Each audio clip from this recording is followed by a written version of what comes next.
most of us in church, his Sunday school teacher had no idea what she was teaching. His pastor had no idea who he was preaching to. His teachers had no idea who they were teaching. But since that time, he has become a social justice activist, a civil rights leader, a talk show host, a commentator, a leader of movements, a world changer, a freedom fighter, a preacher amongst preachers. When Officer Sharpton put his knee on the neck of George Floyd, he had no idea that the man whose life he was taking would be important enough to have this preacher to preach his eulogy. He probably thought it would end quietly in some obscure funeral home with a few people. But he had no idea that presidents of nations would think and write about him, and that the preacher who would preach the service would be the greatest civil rights preaching voice of our time. And we've talked much about how we change things, but when God wants to change things, he brings a person to the earth. And when this preacher was birthed, God knew there'd be moments like this where it would take someone's voice to speak truth to power prophetically that would change the world. And I hope that when we hear this preacher, all America understands that yes, we can change policies and legislation, but if we want to change this situation, white parents have to teach their boys to be brothers to black boys. We have to teach our daughters to be sisters, whether you're black, white, or brown.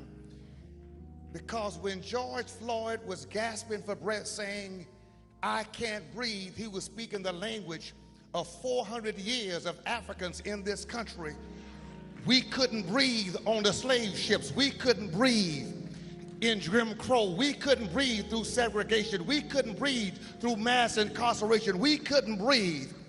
And there's been a preacher on the scene for the last 4 decades telling us Americans, we can't breathe. In Bensonhurst, we can't breathe. When Trayvon Martin in Sanford, we can't breathe. And this preacher is here today in Houston, Texas, because George Floyd died saying we can't breathe. I want you to welcome to this pulpit today the iconic preaching voice, anointed preaching personality of the Reverend Dr. Al Sharpton, our voice, our fighter, our leader, our freedom fighter. And because of him, guess what? One day all of us are going to breathe better. Let's stand and receive the Honorable Reverend Al Sharpton.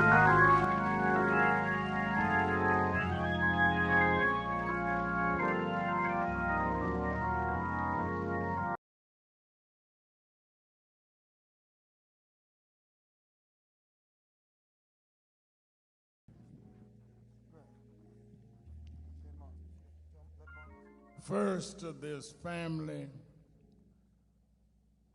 the whole family that has suffered this crime. I hear people talk about what happened to George Floyd like there was something less than a crime. This was not just a tragedy. It was a crime. And this family has borne this, those, and I'm going to announce all of them that I'm giving, because this is a time that we need to understand that they're going to do everything they can to delay these trials and delay the accountability and try to wear this family down. And many that are standing and coming today and skinning and grinning in front of cameras will not be here for the long run. We must commit to this family, all of this family, all 5 of his children, grandchildren and all, that until these people paid for what they did, that we're going to be there with them, because lives like George will not matter until somebody pays the cost for taking their lives.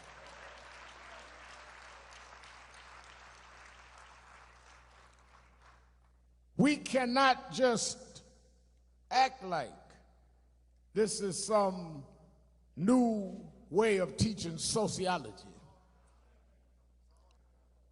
We can't act like this is some new need for some of us to add social justice to our programs on Sunday morning.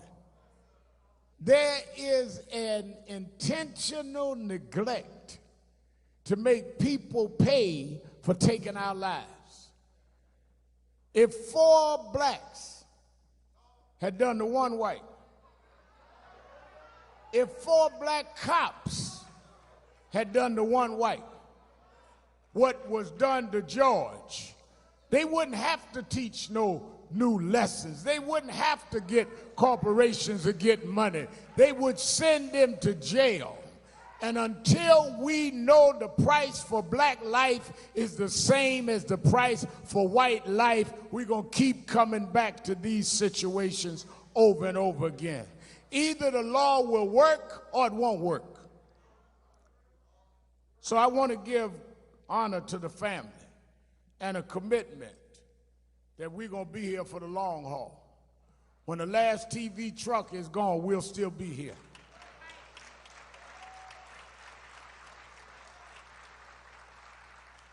I've gotten to know some of the family over the last few days. I've seen them cry in private. I've seen them talk. I told them I grew up in a black family. I know we always don't get along. I got some cousins watching me now that better never call me. That's what families are. But I've also seen them in light moments. I'll never forget last week when the family part that was there talked with former President Obama on the phone and said, we're not asking you to come because it'll take all the Secret Service stuff and all that, but we just want to thank you and your wife for calling and calling our name of our brother, our uncle, during the speeches you've been making. And the president made the mistake of asking, well, what is it y'all want me to do? Just tell me where I could be helpful. And Philonis said, well, 2 things. We want justice. And we here in Minneapolis, can you send me some food down here? Because they only had the finger food. Everything was closed up in Minneapolis. He said, I ain't on Reverend Al's diet. I want some food. So we had some light moments. I want to also say, give honor to Reverend Dr. Remus Wright and Reverend Mia Wright.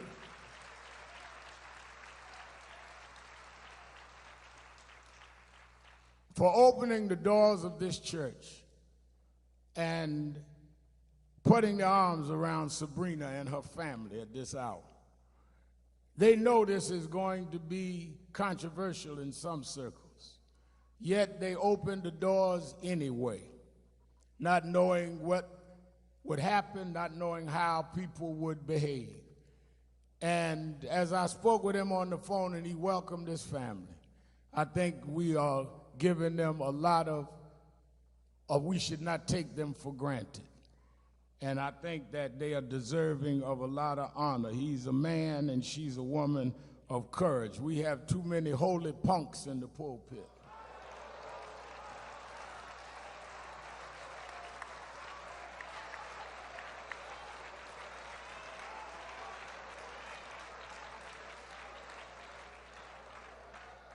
Y'all do know I'm Al Sharpton. I'm going to say what I got to say. So give a hand to our pastor, Remus Wright, and Sister Mia Wright.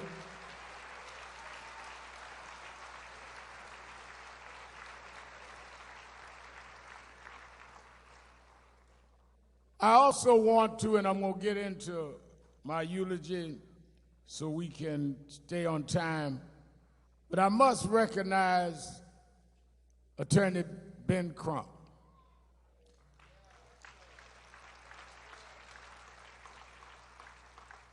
I call him Black America's Attorney General, probably because we don't feel we have one.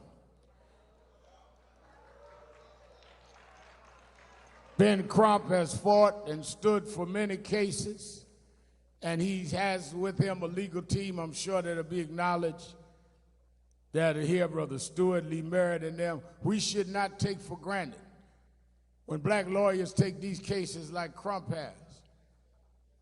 They are targeted by their bar associations. They're targeted by people that are envious and jealous. We need civil rights lawyers that are there for civil rights, not for civil settlements.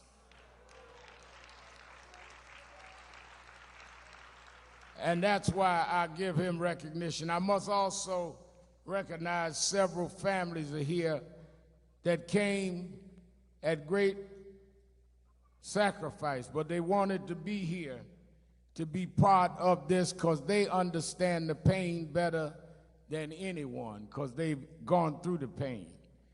And I think that we should recognize the mother of Trayvon Martin. Will you stand? The mother of Eric Garner. Will you stand? The sister of Botham Jean, will you stand? The family of Pamela Turner right here in Houston, will you stand? The father of Michael Brown from Ferguson, Missouri, will you stand? The father of Ahmaud Arbery, will you stand?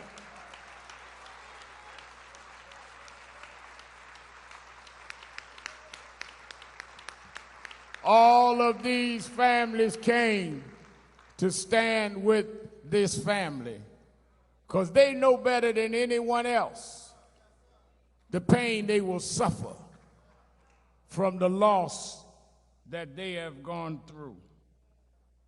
I also want to thank all of those that helped to make this as easy as they could for the family. Certainly we thank again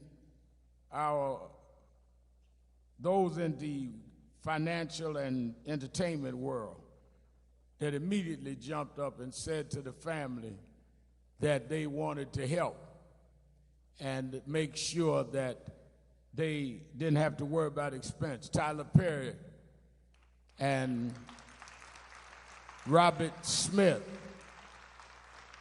and champion Floyd Mayweather.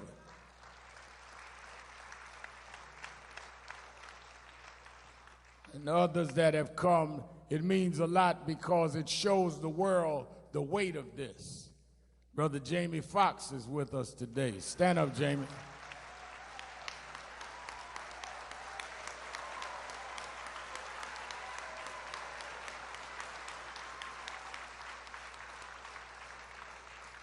Al B. Shore is in the house today.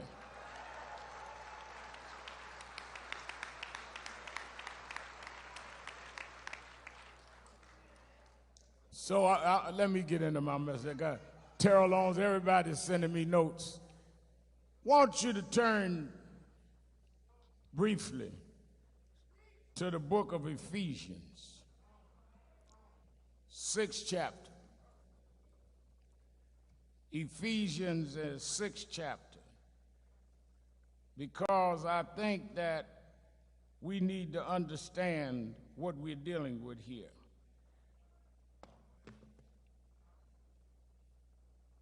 Ephesians 6, chapter, it tells the story of why I think we need to really look at the situation differently. Because it talks about, in Paul's letter to the Ephesians, okay, I'm catching up with myself. It says in his letter to the Ephesians, he says, finally be strong in the Lord and in his mighty power.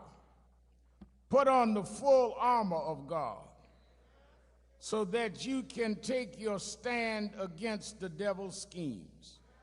For our struggle is not against flesh and blood, but against rulers and authorities, against the powers of the darkness, against spiritual forces of wickedness in high places. Therefore, put on the full armor of God, so when the day of evil comes, ye may be able to withstand your ground.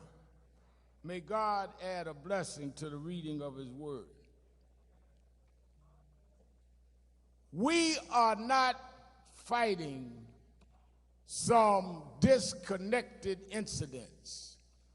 We are fighting an institutional, systemic problem that has been allowed to permeate since we were brought to these shores. And we are fighting wickedness in high places. When you can put your knee on a man's neck and hold it there 8 minutes and 46 seconds, that's not even normal to a civilian, less known to a police officer. Try when you go home to put your knee down on something and hold it there that long. You got to be full of a lot of venom, full of something that really motivates you to press down your weight that long and not give out. And to think that you're certified by the state to carry a badge and a gun and you got all of that in you means that we have permitted people to become officers of the law that ought to be somewhere else in society. Imagine you pressing down on something 8 minutes that's telling you I can't breathe, that's begging for their life, and you keep pressing. What kind of mentality is that? So how do we screen who police officers are? And how do we get to this place over and over again? They told Eric Garner, put him in a chokehold. He said, I can't breathe. Those 3 cops walked, no prosecution. Until the law is upheld and people know they will go to jail, they're going to keep doing it because they're protected by wickedness in high places. How do you prevent crime in the hood? You scare others by saying if you do that, you're going to jail. Well, how are you going to scare a bad cop if bad cops don't go to jail? How are you going to tell them that your fate is going to be bad if you go on the other side of the line when everybody else got away with it? Who taught these cops that they can do this to George was those that let the cops before this get away with this. And when they have the highest level of government that excuses it, when some kids wrongly start violence that this family don't condone and none of us do. The president talks about bringing in the military, but he not said one word about 8 minutes and 46 seconds of police murder of George Floyd. Oh, he said the family has my sympathy and all of this. He didn't give those on other situations as sympathy. He challenged China on human rights. Well, what about the human right of George Floyd? The signals that we're sending is that if you are in law enforcement, that the law doesn't apply to you. And I'm telling you that the law ought to especially apply to you, because you're giving special powers that others don't have. We don't have a badge representing the state. We don't have a gun we're carrying. We have not gone through training. We should expect more from you. And if you break the law, you ought to be expected to pay an even higher price, because you know better and you swore not to do that.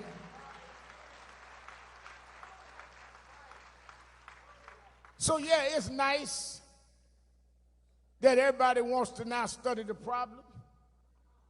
It's nice big corporations say we're going to throw money to study equal justice. But if we went out here and did that to a young white kid, you wouldn't need no study. You know what to do. And you know what to do now. Same Bible said, do justice. All this family wants is justice. Oh, it's nice to see some people change their mind. The head of the NFL said, yeah, maybe we was wrong. Football players, maybe they did have the right to peacefully protest. Well, don't apologize. Give Colin Kaepernick a job back.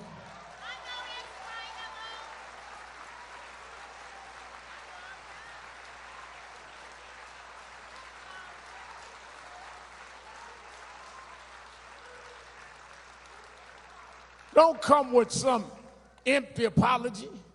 Take a man's livelihood, strip a man down of his talents, and 4 years later, when the whole world is marching, all of a sudden you go and do a FaceTime talking about you sorry.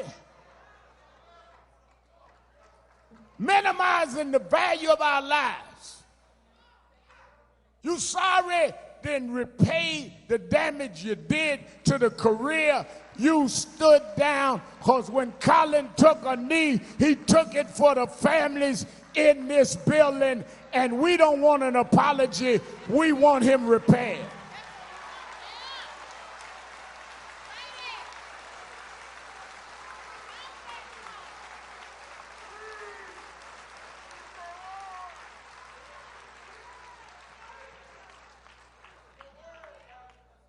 Equal justice, equal fairness.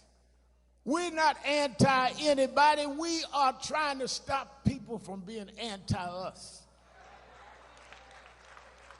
We want the law to apply equally. And you don't need a whole lot of studying about that. Yes, we need new laws. Yes, the Congress has stepped up. The Congressional Black Caucus has come. Yes, we need to close these no-knock laws. Yes, we need to stop where policemen can just say, based on what they fought, they can use lethal force. Yes, we need residency requirement. All of what they propose is what we need. But we have enough right now to prosecute policemen that hold somebody down 8 minutes and 46 seconds. Man said to me, I think a lot of people are confused. I was working out. I get them to work out in the mornings. Man said to me, white fella in the place I was working out, said, Reverend Al, I see you on TV and you're always talking about race. I said, yeah. He said, but haven't we come a long way? I said, yeah, but you got to understand how far we have to go. And you got to understand how deep it is. He said, what do you mean? I said, about 8, 9 years ago, newspaper in New York did a background on my family. And they found out Dr. Wright, that my great-grandfather was a slave in Ellenville, South Carolina. I went down there with the newspaper and other press, and we went to the graveyard. And my great-grandfather was owned by the family of Strom Thurmond, the segregationists. And I went to the white church, the First Baptist Church, and in the graveyard there was the tombstones.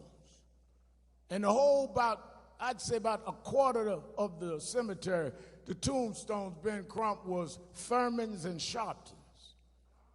And I said, well, you mean all of these? They said, wait a minute, the plantation your great-grandfather was about a mile away. They buried the slaves there. They only put pebbles over their graves. So it occurred to me that every time I write my name, sir, that is not my name. That's the name of who owned my great-grandfather. That's how deep race is, that every time I write my name, I'm writing American history of what happened to my people. I can't talk about what my great-grandparents did. They were enslaved, and we're still being treated less than others. And until America comes to terms with what it has done and what it did, we will not be able to heal because you are not recognizing the wound.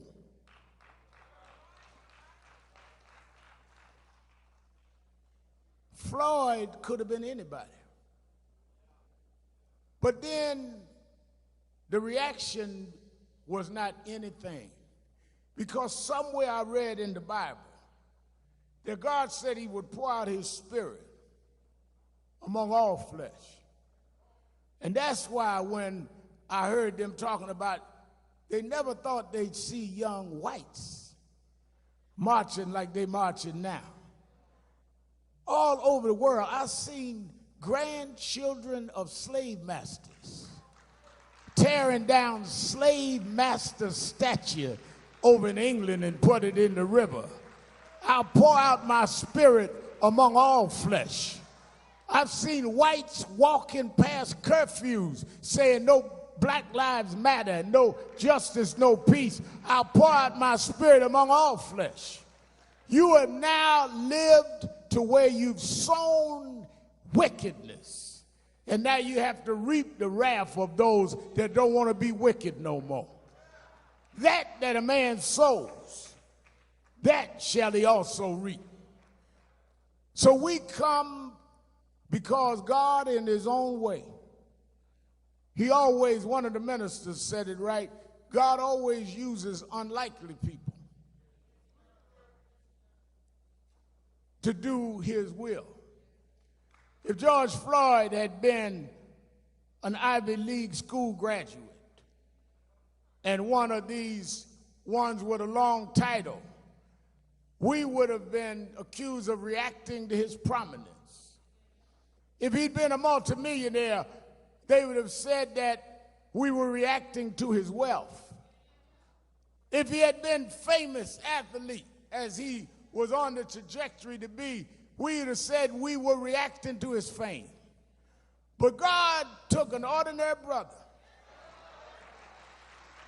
from the third ward, from the housing projects that nobody thought much about but those that knew him and loved him. He took the rejected stone, the stone that the builder rejected. They rejected him for jobs. They rejected him for positions. They rejected him to play certain teams. God took the rejected stone and made him the cornerstone of a movement that's going to change the whole wide world.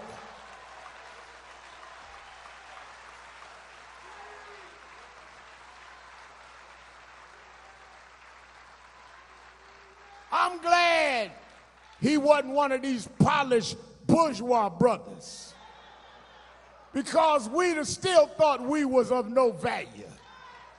But George was just George.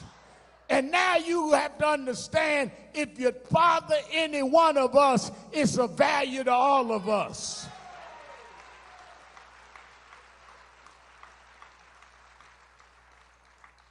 Oh, if you would have had any idea that all of us would react, you'd have took your knee off his neck. If you had any idea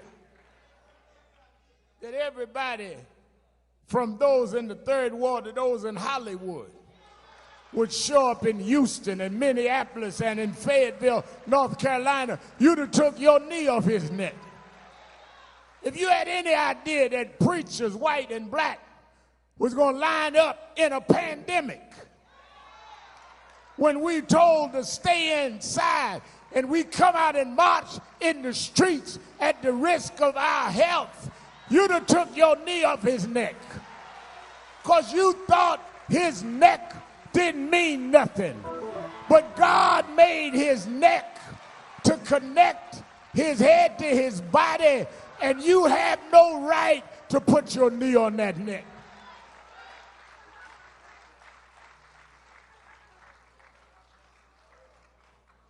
Genesis 2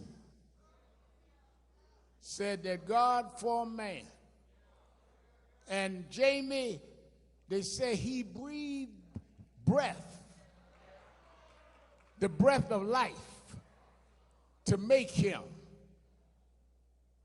a live human being, which means that breath comes from God. Breath is how God gives you life. Breath is not some coincidental kind of thing that happens. Breath is a divine decision that God made. Some babies are born stillborn. God decides to blow breath in them. Breath is sanctified. Breath is sacred. You don't have the right to take God's breath out of anybody. You can't put breath in their body. But you don't look at it that way because of your wickedness. Principalities, darkness. You're sitting now trying to figure out how you're going to stop the protest rather than how you're going to stop the brutality.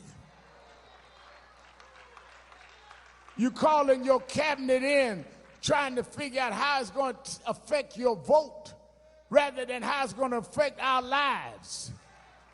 You're scheming on how you can spin the story rather than you can achieve justice, wickedness in high places.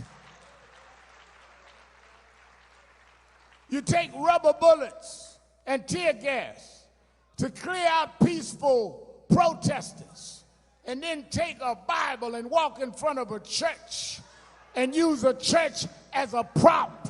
Wickedness in high places.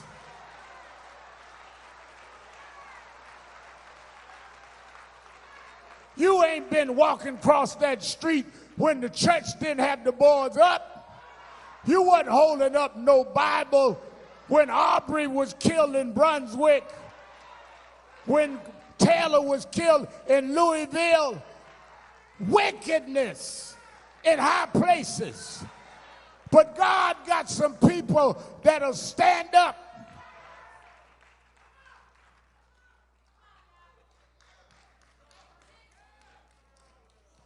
Let me tell you this. Jesus told the story that there was a man laying by the side of the road. He'd been robbed and beaten. They said one man came by that was his same race, his fellow brother, and he kept walking.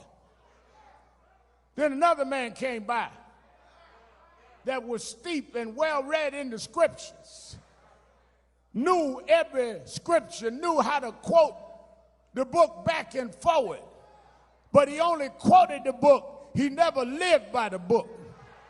And he kept walking. But Jesus said a third man came by. And he stopped and looked at the man. He wasn't the same race, wasn't the same religion, but he picked the man up and he took care of restoring the man to his rightful being. And Jesus called him the Good Samaritan. The problem is too many of you been walking by the Eric Gardners, been walking by the Trayvon Martins, been walking by the Aubreys, been walking by, and now we stopped for George Floyd. And I'm in Houston today because I don't want nobody to call me a passerby. Jamie here because he's not a passerby. All of you are here because we're not passerbys. And we're going to be back in Minneapolis when the trials start. Because you may pack the police union on one side, but the righteous is going to be on the other side of that courtroom.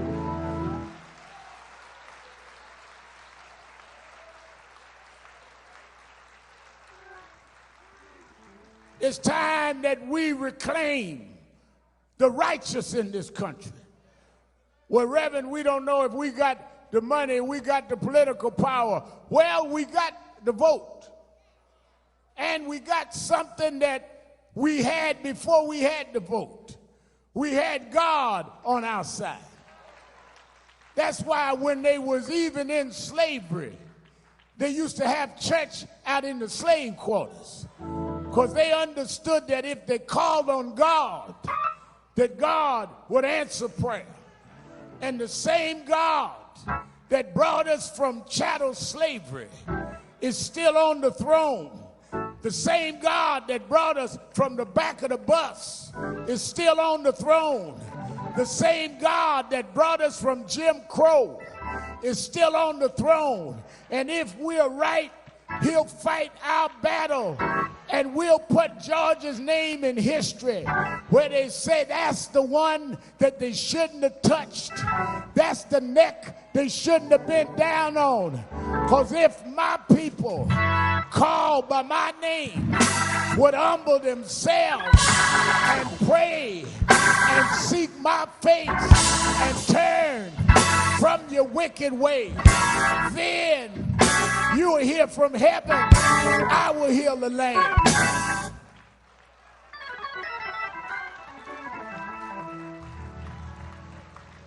I want to say, we have said we're going to keep marching. We're going to keep protesting. August 28th, we're going to Washington by the tens of thousands. We're going to have a national march on the anniversary of I Have a Dream. Floyd family and the other families going to lead it.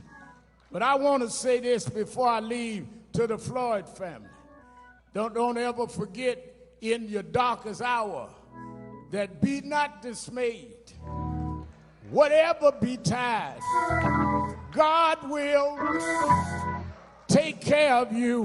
I'm in Wright's church. I can preach a little bit. Beneath his wing of love abide, God will take care of you. I was like Floyd. I grew up with daddy gone. Mama had to make it with welfare checks.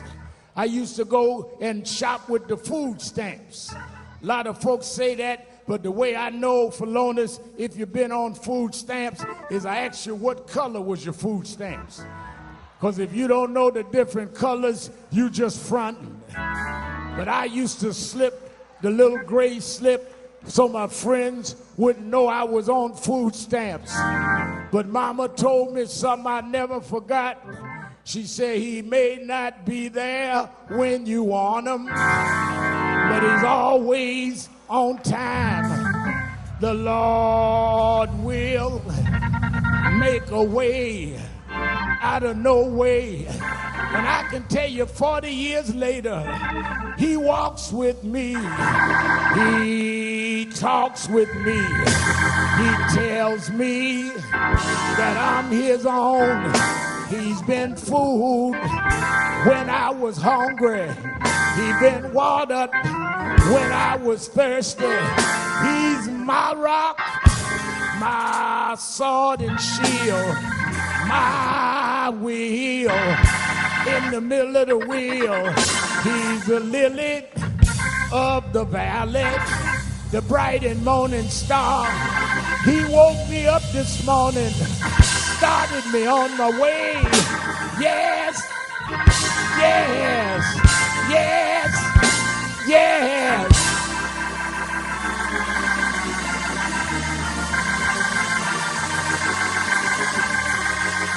Let me say this. We got to go to the cemetery. Let me say this. I saw Michael Brown Sr. here, and I told him this story. 9/11 happened, Congressman Green, and we were all flustered in New York. They closed down the bridges, closed down the streets, closed the trains. I had to walk all the way to my headquarters of National Action Network. When we got there were people everywhere. Cell phones was down, and people came to our headquarters to see if we could tell them what was happening, whether we were out of danger. And for the first time since I was a little boy, I started preaching, as Bishop said, since I was a little boy, and I always had something to say, but the first time in my life, I couldn't find words to say. And Jimmy, I went in my office, Terry Anderson, I was trying to figure out what could I say. And I thought about this old preacher told me this story. He said, Al, I had to preach one Sunday, the early service, and I started reading this novel about 8 o'clock that night. And I got so into it that I couldn't put the novel down. I looked at the clock, it was 10 o'clock. I wanted to go to bed, but I couldn't put the novel down. It was so intriguing. I kept reading. It turned out, looked again, it was 11:30. I said, Lord, I got to get some rest. I got to get up too early. But I couldn't put it down. He said, I kept reading. Finally, it was after midnight. And he said that, Al, I got to tell the truth. I decided then I would cheat. And I turned to the end of the book to find out how the story was going to end. I want you to know on 9/11, 2001, I want the family to know, like I told Michael Brown's family, that afternoon I cheated. I sat in my office and I took my Bible out. And I turned to the end of the book. And I know how this story is going to end. The first will be last. The last will be first. The lion and the lamb is going to lay down together, and God will take care of his children. We got some difficult days ahead, but I know how the story is going to end. There's going to be justice for George Floyd. There's going to be justice for Eric Garner. This story won't end like this. God will never leave us nor forsake us. I've been to the end of the book. Let's fight on. Let's stand together. Let us not leave this family now that this ceremony is over. This is the beginning of the fight. It's not the end of the fight. George, I read on the front page of the New York Times this morning, you said you wanted to touch the world. Well, God had already made you for that. But you didn't touch it in a basketball court or football court. God had something else for you to do. Because all over the world, George, they're marching with your name. You've touched the world in South Africa. You touched the world in England. You've touched every one of the 50 states. Even in a pandemic, people are walking out in the streets, not even following social distancing, because you've touched the world. And as we lay you to rest today, the movement won't rest until we get justice, until we have one standard of justice. Your family is going to miss you, George, but your nation is going to always remember your name, because your neck was one that represented all of us, and how you suffered represented our suffering. So we're going to lay you near your mama now. called for Mama. We're going to lay your body next to hers. But I know Mama's already embraced you, George. You fought a good fight. You kept the faith. You finished your course. Go on and get your rest now. Go on and see Mama now. We're going to fight on. We're going to fight on. We're going to fight on. We're going to fight on.